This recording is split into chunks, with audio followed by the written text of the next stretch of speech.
Hello students, how are you all? Welcome to బజీసార్ maths YouTube channel. మన ఛానల్లో group D గురించి ప్రతి ఒక్క ఇన్ఫర్మేషన్ అనేది అందుబాటులో ఉంది. అండ్ దాంతోపాటు సిలబస్ కూడా మనము ప్రతిదీ స్టెప్ బై స్టెప్ డిస్కషన్ అనేది చేసుకుంటున్నాము. నెక్స్ట్ క్లాస్ రీజనింగ్ కూడా స్టార్ట్ చేసుకోబోతున్నాము. అయితే మనకి కొంతమంది కమెంట్ సెక్షన్లో పీడబ్ల్యూడి గురించి మరియు సిసిఏ గురించి కొన్ని డౌట్స్ ఉన్నాయి సార్, వాటి గురించి కొంచెం ఎక్స్ప్లెనేషన్ చేయండి అని కామెంట్ చేశారు. కాబట్టి ఈ వీడియోలో మనము వాటి గురించి డీటెయిల్డ్గా డిస్కషన్ చేసుకుందాము. వీడియోని ఫస్ట్ టైం చూసేవాళ్ళు తప్పకుండా ఛానల్ని సబ్స్క్రైబ్ చేసుకుని ఫాలో అవ్వండి. ఫర్దర్గా ఏ వీడియో మీరు మిస్ అవ్వకుండా ఉంటారు. వీడియోని లైక్ చేయడం చాలామంది మర్చిపోతున్నారు, వీడియోని లైక్ చేయండి. అయితే పీడబ్ల్యూడి కేటగిరీ ఉన్న వాళ్ళందరూ కూడా ఆ క్యాండిడేట్స్ ఉన్న 14 రకాల పోస్టుల్లో ఏ పోస్ట్కి ఎలిజిబుల్ అవుతారు, ఏ పోస్ట్కి ఎలిజిబుల్ అవ్వరు అనే దాని గురించి తెలుసుకొని ఆ తర్వాత కొంతమందికి ఉన్న డౌట్ వర్క్ ఏముంటుంది అసలు వీళ్ళకి అని చెప్పేసి. అయితే ఈ పీడబ్ల్యూడిలో కేటగిరీలో కూడా మళ్ళీ 4 టైప్స్ ఉన్నాయి. ఈ 4 టైప్స్లో వచ్చేసి విఐ కేటగిరీ ఒకటి ఉంటుంది, తర్వాత హెచ్ఐ కేటగిరీ ఒకటి ఉంటుంది, LD category and MD category. ఎవరు ఏ కేటగిరీ అనేది వాళ్ళకి పర్సనల్గా ఒక ఐడియా అనేది ఉంటుంది. అయితే దీంట్లో మెయిన్ ఈ 4 కేటగిరీస్ అసలు అప్లై చేయడానికి పాసిబిలిటీ లేని పోస్ట్ ఒకసారి బాగా అబ్జర్వ్ చేసుకుంటే ఇక్కడ ఫస్ట్ వచ్చేసి బ్రిడ్జ్ అసిస్టెంట్. ఈ బ్రిడ్జ్ అసిస్టెంట్ వచ్చేసి మనకి పీడబ్ల్యూ క్యాండిడేట్స్ వచ్చేసి అప్లై చేసుకోవడానికి పాసిబిలిటీ అయితే లేదు. ఆ తర్వాత పాయింట్స్మెన్ బి వచ్చేసి కూడా పీడబ్ల్యూ కేటగిరీ క్యాండిడేట్స్ అప్లై చేసుకోవడానికి పాసిబిలిటీ అనేది ఇవ్వలేదు. ఆ తర్వాత వచ్చేసి ట్రాక్ మెయింటైనర్. ఈ ట్రాక్ మెయింటైనర్ పోస్ట్కి కూడా పీడబ్ల్యూ కేటగిరీ వాళ్ళు అప్లై చేసుకోవడానికి పాసిబిలిటీ అనేది ఇవ్వలేదు. సో ఈ 3 వచ్చేసి ఇక్కడ ఉండే ఈ 4 టైప్స్ క్యాండిడేట్స్ అప్లై చేయడానికి పాసిబిలిటీ అనేది లేదు. సో ఇవి కాకుండా మిగతావి అప్లై చేసుకోవచ్చా సార్ అంటే ఈ 3 క్యాండిడేట్స్ వచ్చేసి మిగతావి అప్లై చేసుకోవచ్చు. మళ్ళీ ఈ 4 కేటగిరీస్లో విఐ కేటగిరీకి ఇంకా కొన్ని పోస్టులు అనేది అప్లై చేసుకోవడానికి పాసిబిలిటీ అనేది ఇవ్వలేదు. ఇక్కడ నో అని ఏదైతే పెట్టామో ఈ నో వదిలేసి రిమైనింగ్ పోస్టులకి ఈ 3 క్యాండిడేట్స్ అనేది అప్లై చేసుకోవచ్చు. సరే సార్, అప్లై చేసుకుంటాం, బాగానే ఉంది. ఏ పోస్ట్కి ప్రిఫరెన్స్ ఇచ్చుకోవాలి అంటే ఇక్కడ ప్రిఫరెన్స్ అనేది ఇప్పుడు నేను చెప్తాను. ఆ తర్వాత వర్క్ ఏముంటుంది సార్ అంటే ప్రతి ఒక్కరికి కూడా పేపర్ వర్క్ అనేది అంటే ఆఫీస్ వర్క్ అనేది ఉంటుంది. మీ అందరికీ ఫీల్డ్కి పంపించి అక్కడ వర్క్ చేయించడానికి పాసిబిలిటీ ఉండదు. కాబట్టి ప్రతి దానికి ఆఫీస్ వర్క్ అనేది ఉంటుంది. అక్కడ మీకు సంబంధించి మీ కేటగిరీకి సంబంధించి పోస్ట్ అనేది అలాట్ చేయడం అనేది జరుగుతుంది. ఆ తర్వాత ఇక్కడ ఏ పోస్ట్కి ఇచ్చుకోవాలి సార్ అంటే బాగా అబ్జర్వ్ చేయండి. ఇక్కడ ఏ పోస్ట్ అయినా కూడా మీకు ఆఫీస్ వర్కే ఉంటుంది. నన్ను అడిగితే ఇక్కడ ఉండే ఈ 3 పోస్టులు బాగా అబ్జర్వ్ చేయండి. Pointsmen B, C and W assistant, TL and AC workshop అనమాట. ఈ 3 పోస్టులకి మనకి ప్రమోషన్స్ రావడానికి అవకాశం ఉంటుంది. ఈ ప్రమోషన్స్ రావడానికి అవకాశం ఉన్న ఈ 3 పోస్టులకి అప్లై చేసుకుంటే బాగుంటుంది అనేది నా ఒపీనియన్. అయితే దీంట్లో మీరు ఇక్కడ పాయింట్స్మెన్ బికి అవకాశం లేదు. ఇంకే అవకాశం ఉంది? ఇక్కడ ఉండే ఈ 2 పోస్టులకి మాత్రమే అప్లై చేసుకోవడానికి అవకాశం ఉంటుంది. దేనికి? ప్రమోషన్స్ బాగుండే కేటగిరీలో ఉండే పోస్టులకి. ఆ తర్వాత వచ్చేసి రిమైనింగ్ నో వర్క్ ప్రెషర్. ఈ నో వర్క్ ప్రెషర్లో ఉండే ఈ 4 జాబ్స్ కూడా మీరు అప్లై చేసుకున్నా కూడా బాగానే ఉంటుంది అనేది నా ఒపీనియన్. సో అంటే మీకు ఏ పోస్టులకి అప్లై చేసుకోవడానికి పాసిబిలిటీ లేదో చెప్పాను, ఏ పోస్టులకి అప్లై చేసుకోవాలి అనే క్లారిటీ కూడా ఇచ్చేసాను. సో నా ఒపీనియన్ వచ్చేసి ప్రమోషన్స్ ఉన్న దాని గురించి మీరు సెలెక్ట్ చేసుకుంటే ఫర్దర్గా డిపార్ట్మెంట్లో పడే పోస్టులకి మీరు ఎగ్జామ్స్ రాసుకొని ఫర్దర్గా వెళ్ళడానికి ఒక అవకాశం ఉంటుంది అని చెప్పి నా ఒపీనియన్. అలా కాకుండా మీకు ఏదైనా పర్సనల్ ఒపీనియన్ ఉంటే మీరు యాజ్ యూజువల్గానే కేటగిరీ అనేది సెట్ చేసుకొని పోస్ట్ ప్రిఫరెన్స్ అనేది ఇచ్చుకోండి. ఇక్కడ రిస్క్ చెప్పాను, నో వర్క్ ప్రెషర్ అని చెప్పాను, ప్రమోషన్స్ చెప్పాను, శాలరీ అనేది చెప్పాను. ఆ తర్వాత మీ ఇష్టం అనమాట. అండ్ నెక్స్ట్ వచ్చేసి విఐ కేటగిరీ.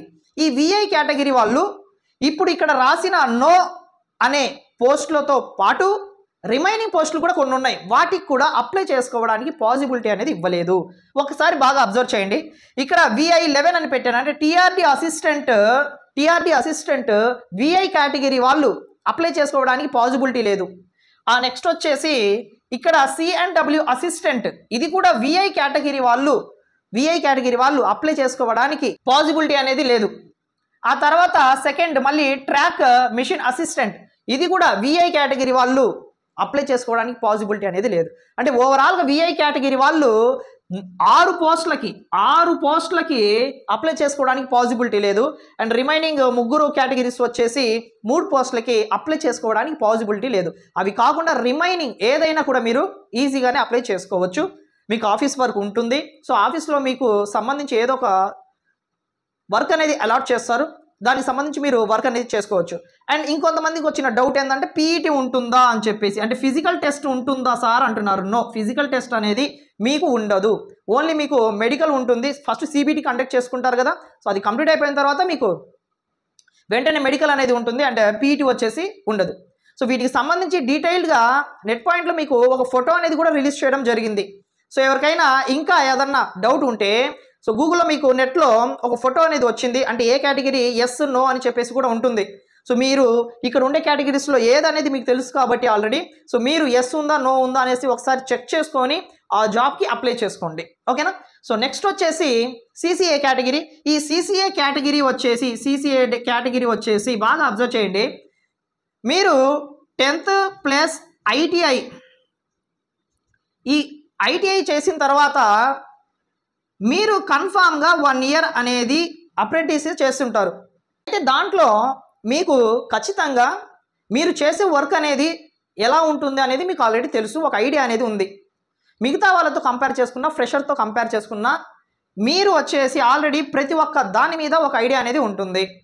అండ్ మీకు ఖచ్చితంగా ఈ 10th ఐటీఐ ఫ్రెషర్స్ ఎవరైతే ఉన్నారో వాళ్ళకి తెలియదేమో ఒకసారి చెప్తున్నాను చూడండి. 10th కంప్లీట్ అయిపోయిన తర్వాత ఐటీఐ కంప్లీట్ అయిపోయిన తర్వాత మనకి రైల్వేస్లో వచ్చేసి 1 ఇయర్స్ కోర్స్ ఉంటుంది. ఈ 1 ఇయర్ వచ్చేసి మనకి దాంట్లో అప్రెంటిస్ అనేది చేసుకుంటారు. ఈ 1 ఇయర్ కంప్లీట్ అయిపోయిన తర్వాత మీకు వచ్చే మార్క్స్ బాగా అబ్జర్వ్ చేసుకుంటే, ఫర్ ఎగ్జాంపుల్ 90 మార్క్స్ వచ్చాయి అనుకుందాం. ఈ 90 మార్క్స్లో మీకు 1/3 మార్క్ అనేది మీరు రాసే రైల్వే ఎగ్జామ్లో మీకు కలుపుకుంటారు. అంటే ఈ 90లో 30 మార్క్స్ అనేది మీకు ఖచ్చితంగా రేపు గ్రూప్ డి ఎగ్జామ్ రాస్తున్నారు కాబట్టి దాంట్లో ఈ 30 మార్కులు కలపడం అనేది జరుగుతుంది. అంటే మీరు నార్మల్గా ఎగ్జామ్ రాస్తున్నారు, ఫర్ ఎగ్జాంపుల్ దాంట్లో ఒక 35 వచ్చాయి అనుకుందాం. ఆ 35తో పాటు ప్లస్ ఈ 30 కూడా యాడ్ చేస్తారు. అప్పుడు 65 వస్తుంది. మీకు 65 వస్తుంది. 65 వచ్చిందంటే దాదాపుగా మంచి స్కోర్. అది 65 to 70 అనేది మంచి స్కోర్. తప్పకుండా మీకు పోస్ట్ రావడానికి అవకాశం అనేది ఉంటుంది. ఈ సిసిఏ వాళ్ళకి నాకు తెలిసినంత వరకు నా పర్సనల్ ఒపీనియన్ ఏ పోస్ట్ మంచిగా ఉంటుంది అంటే మాత్రము ఇక్కడ బాగా అబ్జర్వ్ చేయండి. సిఎన్డబ్ల్యూ అసిస్టెంట్ పోస్ట్ వచ్చేసి తప్పకుండా మీకు మంచి పోస్ట్ అనేది నా ఒపీనియన్. ఎందుకంటే ఈ ప్రమోషన్స్తో మీకు వెంటనే హై లెవెల్కి కూడా వెళ్ళిపోవచ్చు. ఎప్పుడైతే డిపార్ట్మెంట్ పోస్టులు పడతాయో అప్పుడు వెంటనే మీరు నెక్స్ట్ లెవెల్కి కూడా వెళ్ళడానికి చాలా అంటే చాలా అవకాశం ఉంది. సో నా పర్సనల్ ఒపీనియన్ వచ్చేసి ఫస్ట్ ప్రయారిటీ మీరు దీనికి ఇచ్చుకుంటే బాగుంటుంది అని చెప్పేసి. లేదు సార్ మాకు ఖచ్చితంగా ఒక ఐడియా అనేది ఉంది, ఆల్రెడీ మేము చేసిందే కాబట్టి మాకు తెలుసు, ఇబ్బంది ఏం లేదు అనుకుంటే మాత్రము మీ పర్సనల్ ఒపీనియన్ మీకుంటే ఖచ్చితంగా దాన్నే ఫాలో అవ్వండి. ఒకసారి బాగా అబ్జర్వ్ చేయండి. ఐసైట్ ఉంది అంటే ఇక్కడ మీకు రాశాను చూడండి, B1 A3 B1 A2 B1 C1 B1 B1 B1 and B1 B1 B1 B1 అని చెప్పేసి. అండ్ దీంట్లో మీరు బాగా అబ్జర్వ్ చేసుకుంటే సైట్ ప్రాబ్లం ఉన్నా కూడా మీరు అన్ని పోస్టులకి అప్లై చేసుకోవచ్చు. ఇబ్బంది అంటూ ఏమీ లేదు. మీకు ఇబ్బంది కలిగించే ఒకే ఒక పోస్ట్ ఏంటంటే ఇక్కడ పాయింట్స్ మ్యాన్ బి. ఎందుకంటే ఇది A2 కేటగిరీ కాబట్టి. సరే సార్ బాగానే ఉంది, ఈ A2 category A1 B1 C1 అంటే ఏంటి సార్ అసలు అంటే ఈ A1 B1 B2 C1 వీటన్నిటి గురించి మెడికల్ టెస్ట్కి సంబంధించి 6/6 ఉంటుంది, 6/9 ఉంటుంది. అసలు 6/6 అంటే ఏంటి, 6/9 అంటే ఏంటి, ఈ మెడికల్ టెస్ట్ ఎలా జరుగుతుంది అనే దాని గురించి డీటెయిల్డ్గా నెక్స్ట్ వీడియోలో మీకు ఖచ్చితంగా ఎక్స్ప్లెనేషన్ అనేది చేస్తాను.